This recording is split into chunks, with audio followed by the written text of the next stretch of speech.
নমস্কার বন্ধুরা, প্রথমেই মন থেকে ক্ষমা চেয়ে নিচ্ছি সবার কাছে। এই ভিডিওটা যে কবে শ্যুট করা হয়েছিল তা হয়তো আমাদের ফোনের গ্যালারিও ভুলে গিয়েছে।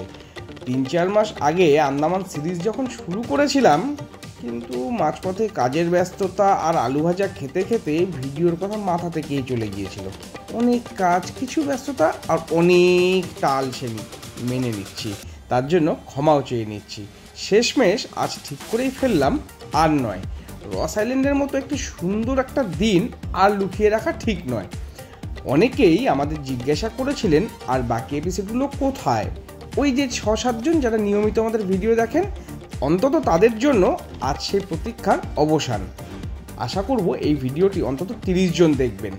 আমরা ফিরছি আমাদের আন্দামান সিরিজ নিয়ে, আর এই পর্বে আপনাদের নিয়ে যাচ্ছি আমাদের যাত্রার শেষ দিন তথা রস আইল্যান্ড ট্যুরে। এবার আমরা ব্রিফিংয়ের পর যার যার সি ওয়াক আর স্কুবা, স্নর্কলিং, গ্লাস বটম তাদের সব আলাদা করে নিয়ে, সমস্ত টিকিট করে নিয়ে এরপর আমরা আপাতত ক্যাফেতে ওয়েট করব। এখানে একটা রয়েছে একটি ক্যাফে, মেরিনা ডি ক্যাফে। আচ্ছা, এটা একটা জিনিস বলে রাখা ভালো, রসবে আইল্যান্ড আর রসবে আইল্যান্ডে খাওয়ার কোনো ব্যবস্থা নেই, মানে ভারী খাওয়ারের কোনো ব্যবস্থা নেই। চা, কফি, আইসক্রিম এগুলোই পাওয়া যেতে পারে। তাই যারা একটু আগে বেরোবেন এবং রসবেতে আগে যাবেন, তারা যদি সামান্য হাতে ফাস্টফুড টাইপের বা হালকা খাবার কিছু নিয়ে আসেন তাদের জন্য সুবিধাজনক। আচ্ছা, রসের সময় দেবে 1.5 ঘন্টা আর নর্থবেতের সময় দেবে 2.5 ঘন্টা। একজন ম্যাক্সিমাম 3টে ওয়াটার অ্যাক্টিভিটি করতে পারে। আর গোটা যদি মানে বেসিক্যালি মেন ব্যাপারটা হচ্ছে ওই টোটাল 4 ঘন্টা টাইমিং প্লাস ট্রান্সপোর্টেশন।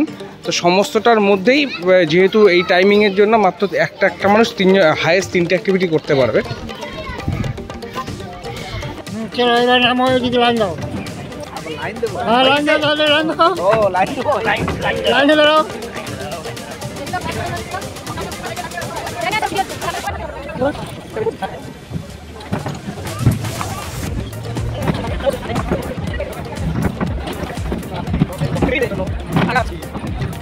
আইল্যান্ডের ওয়াটার অ্যাক্টিভিটিজের জন্য আগাচ্ছি।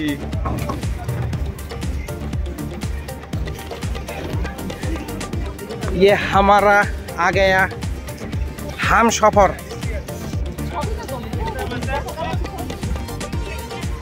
আপনার এটা কি মনে হচ্ছে? হ্যাঁ,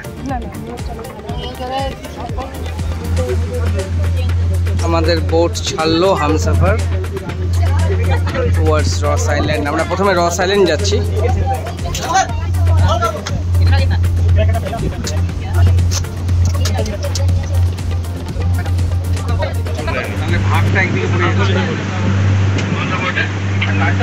সমুদ্র বিজ্ঞানী তার মতামত দিচ্ছে এখন।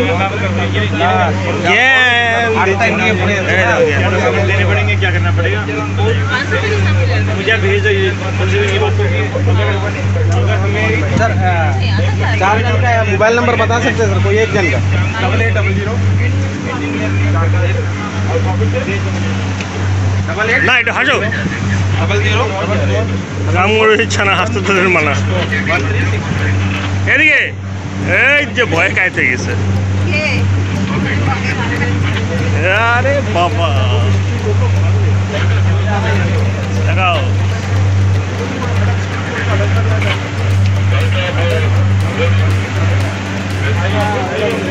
দাদু নড়ছে।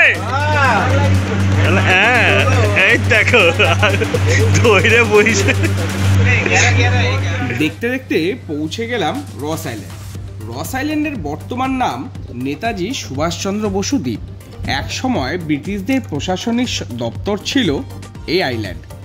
এখন সেই সব ভবনের ধ্বংসাবশেষই ইতিহাসের নিদর্শন হয়ে দাঁড়িয়েছে। ঝোপঝাড়ের মাঝে গাছের শিকড় জড়িয়ে ধরেছে সেই পুরনো দেওয়ালগুলোকে। সবচেয়ে মজার বিষয়, পুরো দ্বীপ জুড়ে ঘুরে বেড়াচ্ছে নির্ভয়ে বেশ কিছু হরিণ। হ্যাঁ, সত্যি হরিণরা যেন এখানকার বাসিন্দা, এত শান্ত, এত নির্ভীক। আমরা একদম কাছ থেকে তাদেরকে দেখলাম এবং তারা যেন অভ্যস্তই ছিল আমাদের সঙ্গে থাকতে। ও তো চলে যাচ্ছে, আর কি তুলবো। হ্যাঁ হ্যাঁ না বুঝবে কি করে বয়স না।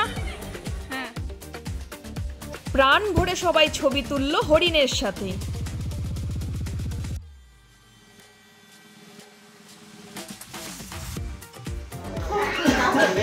আমার ফটো কি কেউ তুলবে না?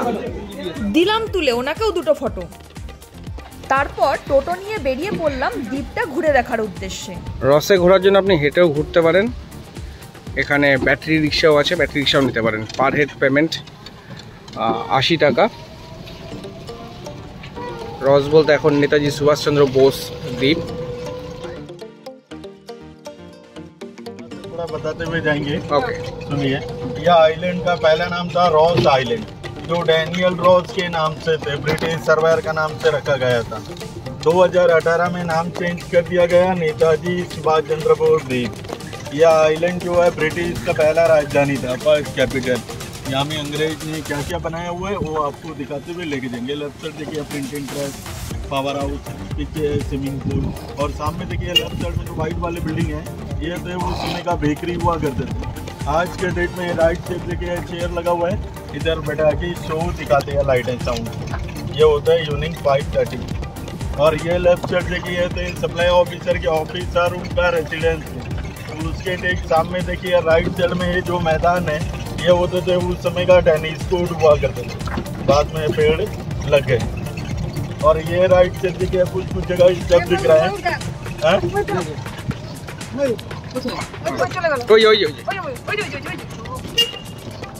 हाँ बोलिए, राइट साइड में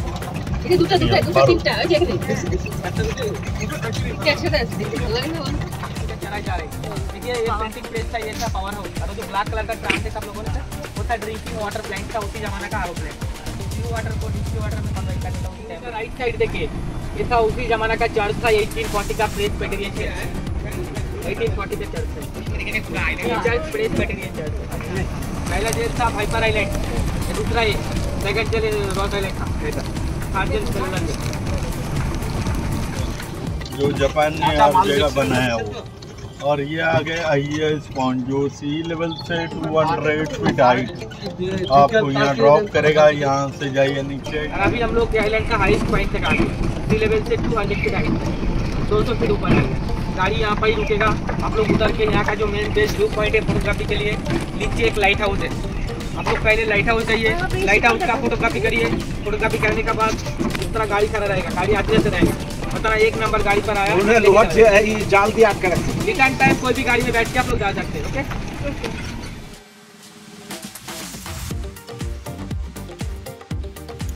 বেশ অনেকটাই নিচে নেমে পৌঁছে গিয়েছিলাম সুন্দর ওয়াচ টাওয়ারের কাছে। আর নেমেই যে দৃশ্যটা দেখলাম সেটা কোনো ভিডিও বা ছবি দিয়ে পুরো বোঝানো সম্ভব নয়। চারপাশে শুধু নীল সমুদ্র আর ছোট বড় পাথর, আর মাথার ওপরে পুরোটাই খোলা আকাশ। মুহূর্তটাকে ফ্রেমে ধরে রাখলেও মন থেকে মোছা যাবে না। এ যেন সিনেমাটিক বিউটি। এই জায়গাটা সত্যি এমন যেখানে আপনি শুধু ভ্রমণ করেন না, বরং অনুভব করেন সময়, প্রকৃতি আর ইতিহাস কিভাবে একাকার হয়ে যায়। আর এমন সুন্দর একটা জায়গায় দাঁড়িয়ে কর্তামশাই বায়না ধরলো এখানে একটা রিল বানালে ভাইরাল হবেই হবে। ভাইরাল কি, পোস্টই তো এখনো করে উঠতে পারলাম না। দেখি পোস্ট করে কটা ভিউ আসে।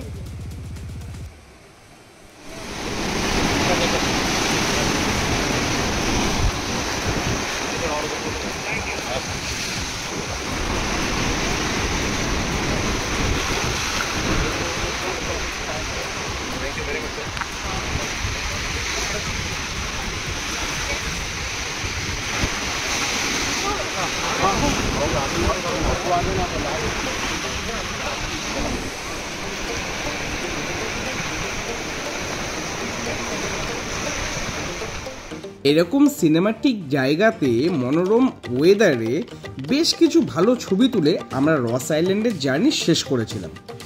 শেয়ার সাবস্ক্রাইব না হয় নাই বা করলেন, ভিডিওটি ভালো লাগলে একটা লাইক অবশ্যই দেবেন প্লিজ।